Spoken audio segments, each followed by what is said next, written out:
What's up, guys? David here, and welcome to the Fit Pro Daily. This week is all about client retention. After all, keeping clients is way easier than having to find new clients. And we're going to start this week with Kieran Wake from Squad Bootcamps coming on to share his experience in what he does within his own fitness business in order to keep clients, keep them for the long term, and insights into what is really working and what type of things that we should be doing to make sure we have really good client retention. Enough of me talking, let's dive into this week's guest interview.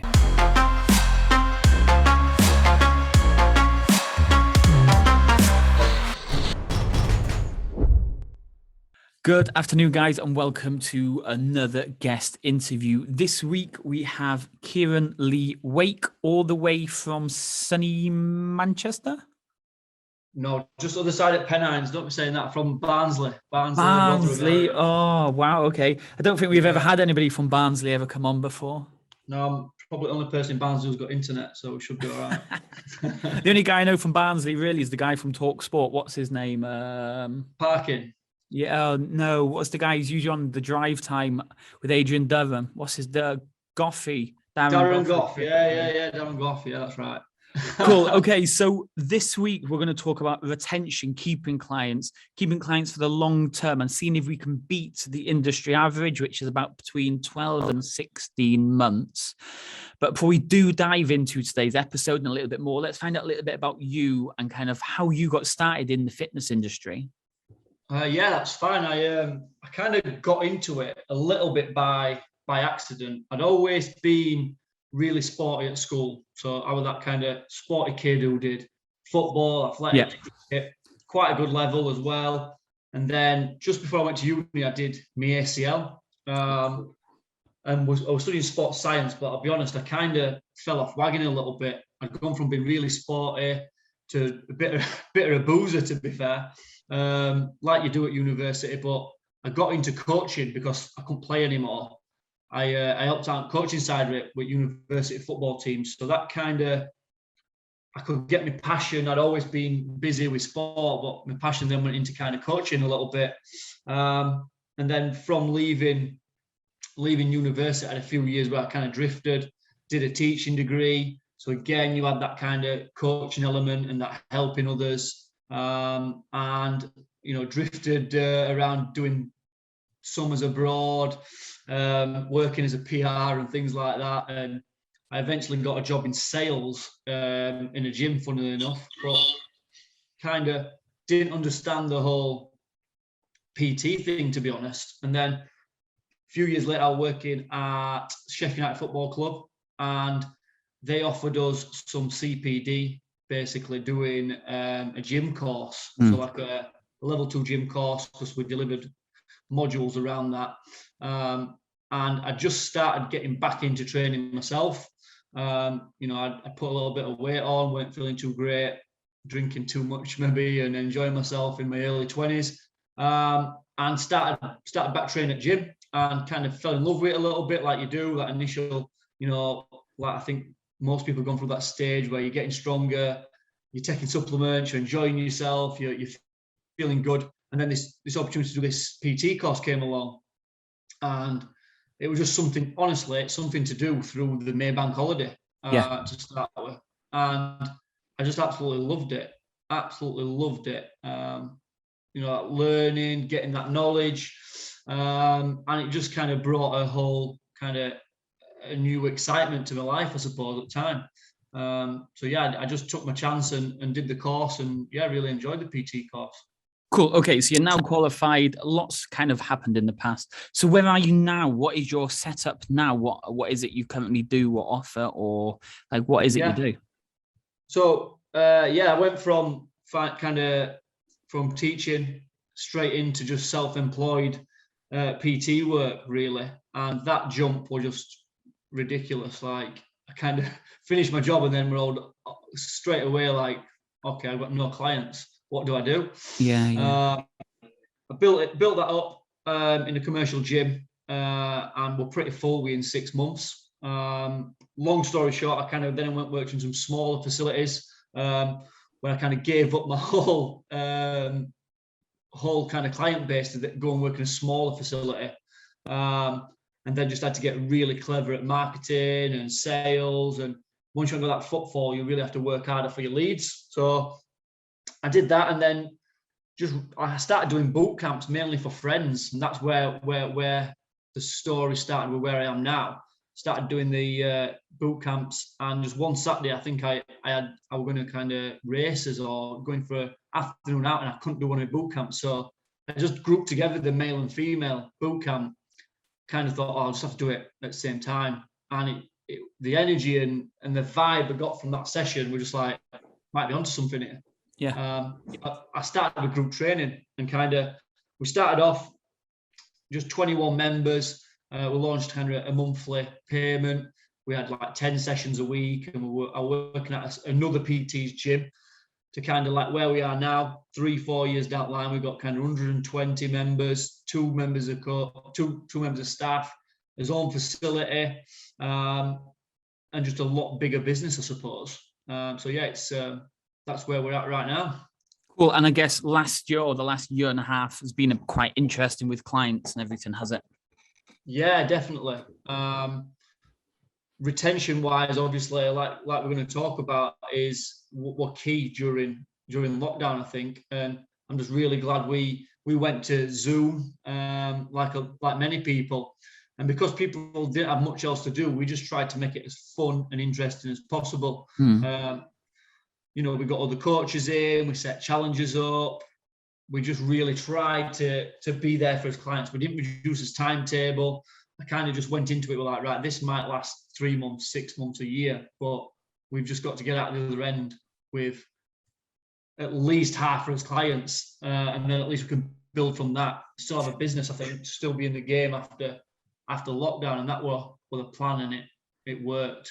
Kind of sticking with the lockdown aspect then, we're all crossing our fingers that this type of thing is never going to happen again, but with Christmas coming, winter coming, and all this type of stuff, it might be on the cards. So what was it you did during lockdown that kind of kept all the members engaged? Somebody watching or listening or reading this, and kind of like, oh, you know what, I need to start implementing some of the stuff that you managed to do. Yeah, I think the first thing is consistency. Clients like the routine, they like what you do. So we literally said, we're not going to change his timetable. Timetable's staying the same. So we fully accept that we're going to have less people on sessions, but if we keep the timetable the same, people have got that continuity. So we didn't change much in that respect, but then we brought in little guest PTs. So we brought in kind of yoga, we brought in Pilates, we brought in other PTs who specialised in other areas, and brought on proper sessions. And then we also did what we call like an accountability challenge. So, for example, the month of June, right, how many sessions are you going to do online? No, I'm going to do 12. Right, if you reach your goal, you get entered into a prize draw for a free month. Or we've got other businesses in local area on board and asked them to donate prizes. So we did things like worked with local indoor play area for kids. Well, they were doing online stuff for kids. So we started delivering online sessions for their kids. They give us prizes. So we started to work with other businesses that were struggling a little bit, and built up that trust from his clients, really. Yeah, because that's kind of beneficial, because not only are you helping your own clients, you're building a connection with other businesses, but you're also getting your name out there to their audience and their clients as well, which is going to benefit you twofold, I'm guessing. Yeah, too right. We went live and did classes and sessions on other people's Facebook. So we did it on the local schools. We did it on plenty of local businesses, with their staff or with their audience. And just got their kids on them sessions, and got their staff on, and it just worked really well. We then got a lot of people inquiring because their gym were closed, and we picked up, even through lockdown, we picked up 10, 15 clients, which doesn't sound a lot, but in the grand scheme of things, when you're losing a third of your clients, it just helps that deficit a little bit. Yeah, it adds a little bit of income. Because for most gym owners, the whole lockdown was more about surviving rather than thriving. And like you say, you're still being able to add clients in, even though you're not really an online fitness business. that's No, going to make a no. significant difference. Yeah. Yeah, definitely, yeah. And we found that we were like the place that were doing Zoom sessions in our area, and they were consistently on every morning, every lunchtime, every evening, so people could see that journey and think, "Oh, I can still do 3 or 4 sessions a week." And the Um, staff were loving it as well, I'm guessing. yeah, we kept our staff full time, so we didn't say, look, we're furloughing you or we're reducing your hours. We just kept the hours exactly the same and just got them to put on more challenges. Yeah. Pre-recorded sessions for people who couldn't make sessions. Put their hours into delivery more than any other tasks and things like that, and just keeping people engaged, really. Cool. Okay, so lockdown has now kind of officially finished ish, and you're saying, guys, you can come back into the studio. How did you start filling or regaining some of the clients back? We run all those old clients were gagging to get back, to be honest. They were really looking forward to it. You had your few, your 5% who weren't 100% sure, but we were just really clear from the start about how safe we were going to be. But then building new clients, again, we run a 28-day challenge for new members. So that's like our front end offer. And to start with, we were just overrun with people who wanted to do it. I think people had enough. And with a lot of bars being closed and other venues, gyms were kind of one of the first things to open. People just wanted to do something and get out of the house, and they felt pretty crap about themselves for a long time. We launched our 28-day challenge, and we were really busy. We were starting 2 of them a month, and we were filling them with kind of 12 to 14 people at a time. And we reintroduced a lot of people into our business from there. And they worked a treat, really. They worked really well, and they still work well as a lead generator for now. Okay, so let's imagine COVID's kind of more or less finished now, and there's no more lockdowns ever going to come, and we go back to the industry average. Pre-COVID was 12 to 16 months for an average gym owner to keep a client. How are you exceeding this amount? How are you kind of retaining clients and keeping that community and building the value that you're giving them over this length of period? Yeah, I think with regards to that, it's getting people to kind of buy into your business from more than just what you give them. And I think it's buying into your core values and creating that identity, really. And I think that's what we do really well, is we get people to achieve goals, but also enjoy the process as well. Make it kind of more than a gym. And that's kind of if you see all our posts online, it's always hashtag more than a gym. And people buy into that because they get that. They don't just get a session, they get to know coaches, they get that contact with us. A support group constantly buzzing, 2, 3, 4 posts a day in from coaches, and interaction from members and things like that, and weekly kind of check-ins with people, and people just feel part of more of a fitness community rather than just going to a gym. We have a lot of social events on. We do it, obviously, we're starting to get that back up and going now. People getting involved in charity events together. And again, I think that just plays into what people want. They haven't really got that. I think people lack that these days, that social identity and feeling part of something that's bigger than themselves. They go to work where they get, pretty average days, pretty samey, and then they want that other place to go and feel part of something that's a little bit bigger. So what is it that you reckon that makes it different to any other gym in your area, that makes them really feel part and maybe not go to David Lloyd or Bannatyne or Pure Gym or whatever? What is it that you kind of do that makes it so unique? The feedback we get from clients is that it's just the little things that people really, don't realize. It's just the saying hello. Hiya, Sarah. How's your day been? What you been up to? And remembering things like, oh, how were your daughter's dance competition at weekend? Yeah. How's your husband doing? Is his back any better from when he fell off his bike?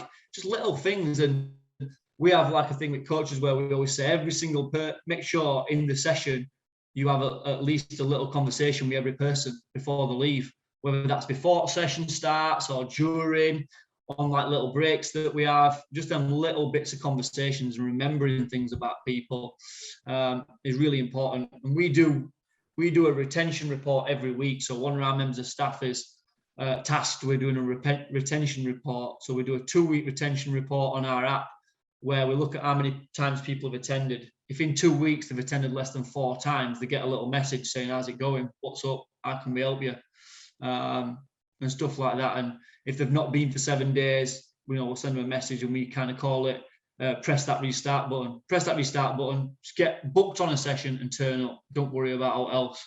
Yeah, and I think that's the key point really is if you sign up to Pure Gym or something and you don't turn up, you're not noticed, you're just another number. Whereas I'm guessing in our size facilities, when you don't turn up, we actually do like notice, like, oh, what's up? Why is it? What are they missing? So, a question: what is the app that you're using for this then?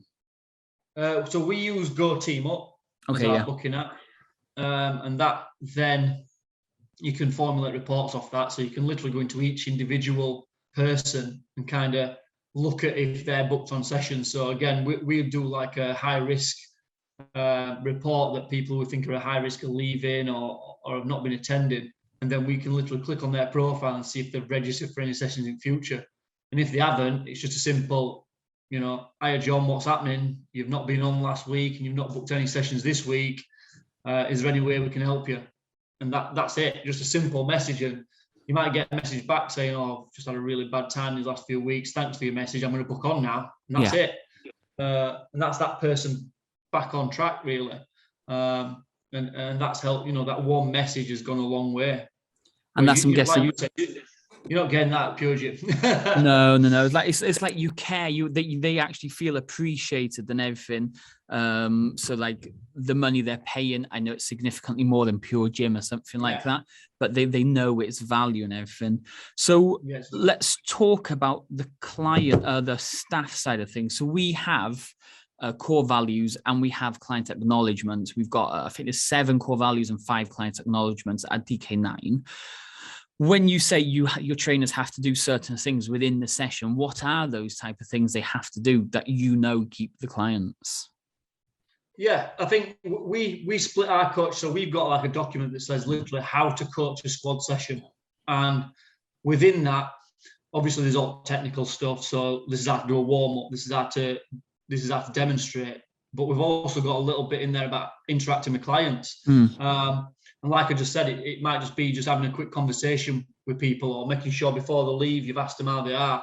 But we've also got kind of a little bit in there about being 3 different coaches in one session. So you've got the technician, you've got the cheerleader, and you've got kind of what we call like the general. So sometimes you're obviously being a little bit more assertive. Sometimes you're being a little bit of a joker and having a laugh and trying to create that banter and create that connection between people. So it might just be simple things like, oh, by the way, John, did you know that Gary's a Sheffield Wednesday fan as well? Oh, really? Yeah. Where do you, and that just interacts with people and you get interaction with the session. So you're kind of the main guy leading the session, but you're also creating them social interactions within session and getting people to know each other. And again, I think that's just really, really important because a lot of time, when people pass that 12 months to 16 months, they want to keep coming to gym because if they don't, they're not going to see the 3 friends that they've made pals with, drinking with on a weekend, they have girls' nights out or, lads' days out or whatever with. So it creates that thing. And as a coach, that's your job in the gym, coach people, but also make people feel welcome and part of it. Because that is the crazy thing. When you start passing past that 16 to 12 to 16 months, it's not always about the amazing results that you're going to get them. It's like you say that they're friends or they've actually built that community or apparently we've got a 6 a.m. WhatsApp group that none of the staff knew about, but all the clients had set up themselves. Right, we've got that, too right. Okay, cool. Carry on. No, sorry, I was just saying that's a great point. Like, by the time you've got past that first year, you should have already got your client results. The client life cycle, the first 90 days is where you should be really hitting your results. And then you might want to focus on, have a different focus on strength or fat loss or performance, whatever it might be. But then after that year to a year and a half, you're looking at just maintaining them results. And then what I always say to people is you should always be kind of 6 weeks away from whatever's important to you. So if it's an holiday, you're 6 weeks away from 6 weeks of fat loss and you're in the perfect shape you want to be. You're 6 weeks away from being as strong as you ever have been. You're 6 weeks away from doing that run or that mud runner or whatever it might be. But then, like you said, what's people coming back for? They're not coming back for equipment. They're not coming back for you. They're coming back hopefully to see the friends and have a good session. And that's what you've got to build in, really. So you saying that we need to be setting targets quite often as well. So they've always got something to work towards. It's not just almost a stale kind of boring kind of, they're not just coming just for the sake of it. There's actually some element of training results setting in there as well. Yeah, definitely. There's got to be purpose. There's got to be stages like an athlete. There'll be stages of pre-season where you're just going through motions, but then there's got to be intense periods of work. So we do kind of what's called squad goals, which is our higher level program. And that could be, there's 3 pathways. So there's fat loss, which is obviously a 6, 8, 12 week transformation, where they'll work with me specifically and get check-ins. And then there's strength squad, which is a session a week, which is more based on just strength. And then we do things like accountability challenges as well, where you enter for a month, and if you hit your target, you get entered into a prize draw. So all these things keep people on intense periods of training where they're focusing on a specific goal, I suppose. Cool. Okay, so let's talk about something you mentioned earlier, which was the events. So with our events, we're quite tactical. We plan them maybe 2 or 3 months in advance.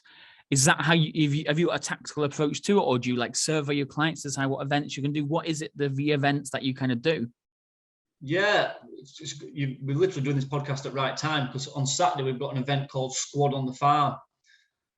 We've really gone for it. One of my friends owns a farm, and we're doing like a big social event in one of his fields. So we've got a bar set up, we've got hog roast, we've got little events, we've got bouncing castle, we've got like a little golf chipping event, we've got a kettlebell sling where we're going to see who could throw a kettlebell furthest.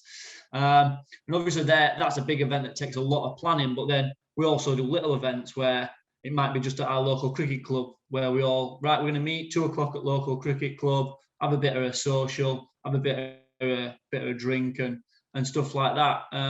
So they play a big part. But then little charity events that we might do, or a client might lead it, where they're going, right, I'm going to do Yorkshire 3 Peaks. Is anyone interested? And we'll say, look, whatever you raise, we'll chuck in 100 quid.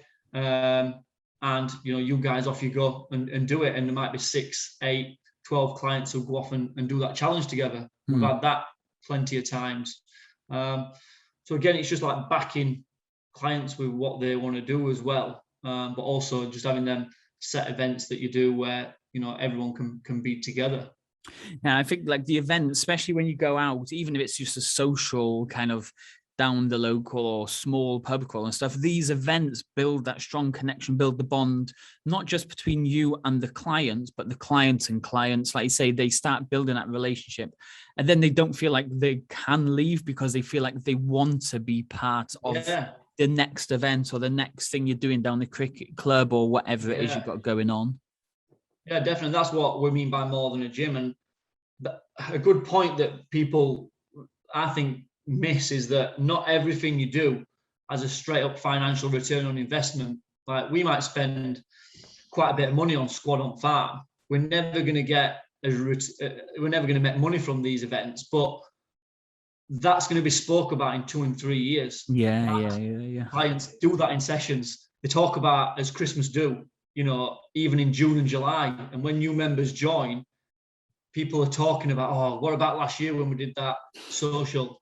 And they're like, oh, wow, when's next one? And it creates that buzz. And you don't get a direct return on investment like you do with your marketing or your leads or whatever it might be. But that'll be the thing that people talk about in 2 and 3 years and what they remember, when you see old members And that's what what I we love remember. about these events as well is when a client does leave eventually at some point and you're in the drive to reactivate as many old clients to come back, you have those interesting talking points. Whereas if you just say, oh yeah, I know you used to come to the gym and that's about it. There's an icebreaker you can dive straight. Yeah, Oh, you yeah. remember that time where you did flip that tire in that field at one time? Yeah. And I mean, you got Yeah. a way back in, yeah. Yeah, it's not just about saying, oh, imagine emailing all your old clients and saying, oh, hiya guys, we've got a new hack squat. Do you want to come and try it? Yeah. Well, probably not. Like, Oh, you just see what's a them hack Googling squat? hack squats. Yeah. So many gyms use half the marketing and promotion work on, hiya, we've got a new piece of equipment, look at this. And half the time I look at it and say, I don't even know how to work that. So what's your general client going to be interested in? Whereas if you're posting, this month we've got squad on farm where all the clients going to be in a field, getting drunk, eating pork sandwiches and slinging kettlebells around the field. People go, wow, what kind of gym's this? Yeah. People get on board with that and think, yeah, that's where I want to be, not in toilet where you've got 8 lads, sniffing protein shakes or whatever, or you know what I mean? So it's more relatable to people. It's what they want. But this also gives, this is like the second side of the marketing itself. They're telling their friends who are then telling their friends, oh, my friend is doing this kettlebell thing in a farm. And that's just spreading your message further and further by people you would never be able to connect with. Yeah. Yeah, definitely. And that's one of the points that I kind of always say about retention. Retention leads to referrals. If your clients are happy and they're going off and telling people about what you do and posting on social media about what they're doing and being proud of being part of squad, that does the job for us. And with marketing and Facebook ads being that little bit more expensive these days, that goes a long way when you can then share that on your social media or all your clients are jumping on their posts. It's massive, really. And referrals are so underrated, but you've got to do a good job and create a good environment to get them referrals. Okay, 2 more things which we haven't covered, which you've mentioned so far. Weekly check-ins. What is a weekly check-in for people that don't do them currently? Yeah, so like I said, we do them retention reports where we kind of look at the high-risk clients and check in with those. But we also do weekly check-ins with a lot of our higher achievers who might be on as little programs like Squad Goals or Strength Squad. And again, each coach will take a lead on one area and just literally send an email out on a Monday. How you doing? How was your weekend? Have you got your sessions booked this week? What are your main focuses? What can I help with? Let me know. And then that's it. And that goes out to them clients. And then hopefully they reply and send you kind of a little bit of feedback. And just that little interaction really helps. And if they're on our transformation program, they get a tracker, so they track the key metrics like calories and training and steps and any other that it feels important, such as water, and they send that across and then get some feedback. And I think everyone likes that. Everyone likes that little bit of feedback just to know that they're on the right path, really. And for retention, that's massive. And like it's the touch points as well. Like if they see you 2 or 3 times a week in the gym, they want to also feel like they're getting something away from the gym as well. So if it's a Facebook message or WhatsApp message or an email or a letter in the post or something, they still feel like, wow, this guy is, or this fitness business is, they're everywhere. They're supporting me from whatever angle I'm coming from. Yeah, definitely. And something early on that I read when we started Squad were making your business, your client's third place. And I feel like ours is that. They've got work, family, and then squad, whether they're interacting in squad group, they're on squad chat, they're in the little WhatsApp groups that they've got with the pals, they're doing things with people outside gym, or it's the place that they turn up to every week, 3 times a week. It's that third place really for them. And that just builds in even more kind of trust and retention, really. Cool. Okay. So there's one thing that we've mentioned a few times now, but we've not dig deep. And for us, this makes a significant difference because it covers so many bases for marketing, referrals, client retention, staff enjoyment and everything. And it's charity events. So talk to me a little bit more about how charity events benefits the business, the retention, and just everything else a charity event can do.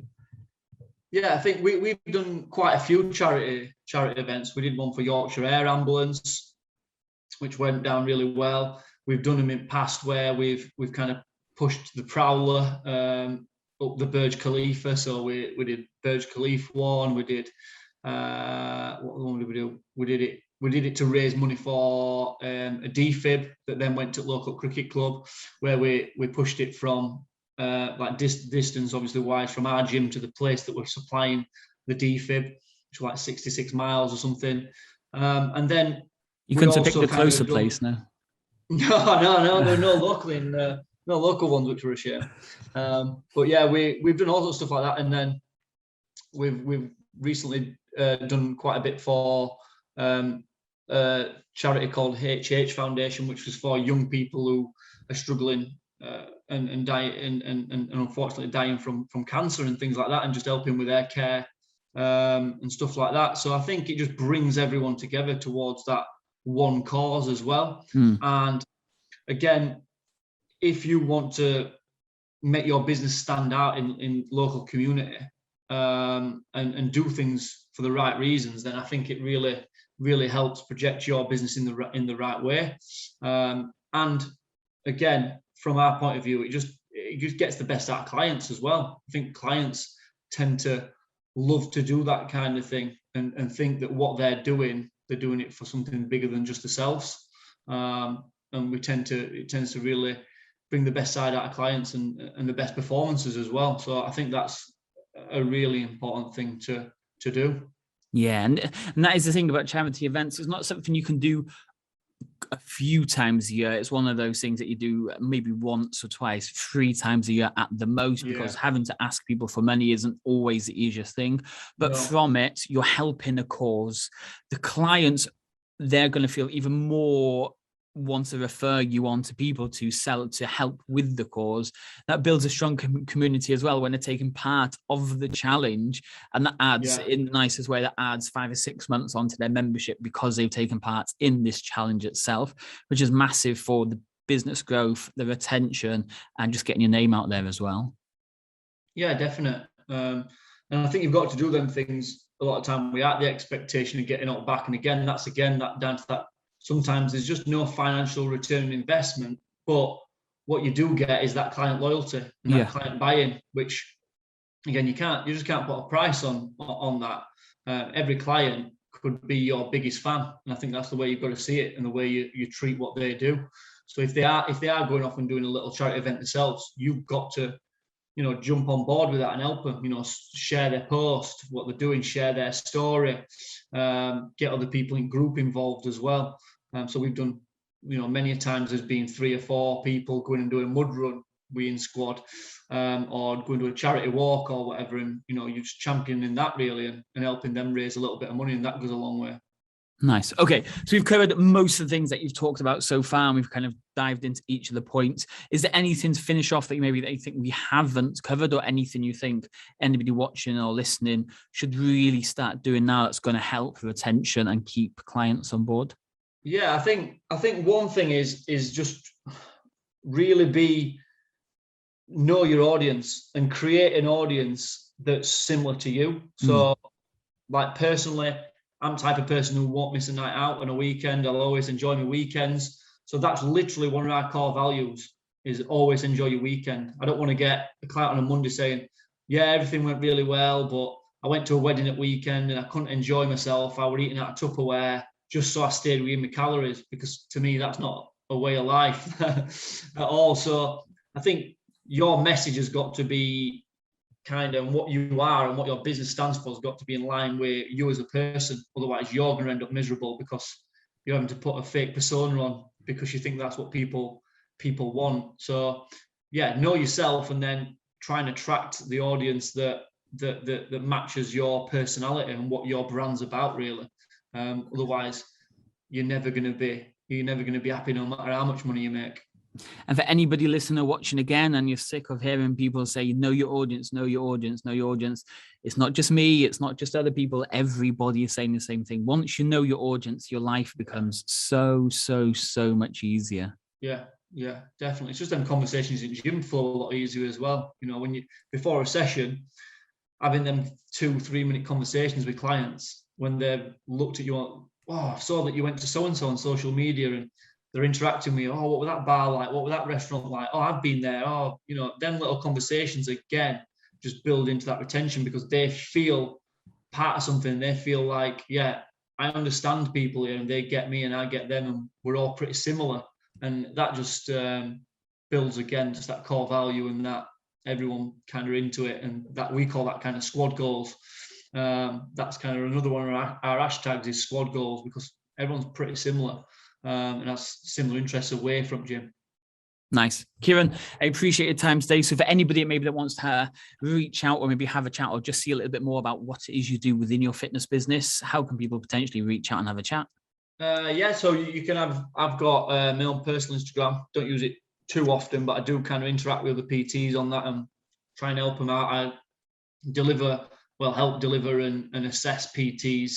So I do get quite a lot of interaction with PTs on how to set up and what to do and what to start. But you can follow me on Instagram at Kie Wake, or you can follow our business page, which is Squad Bootcamps on Instagram as well. But yeah, happy to chat and interact with anyone in the industry, to be honest.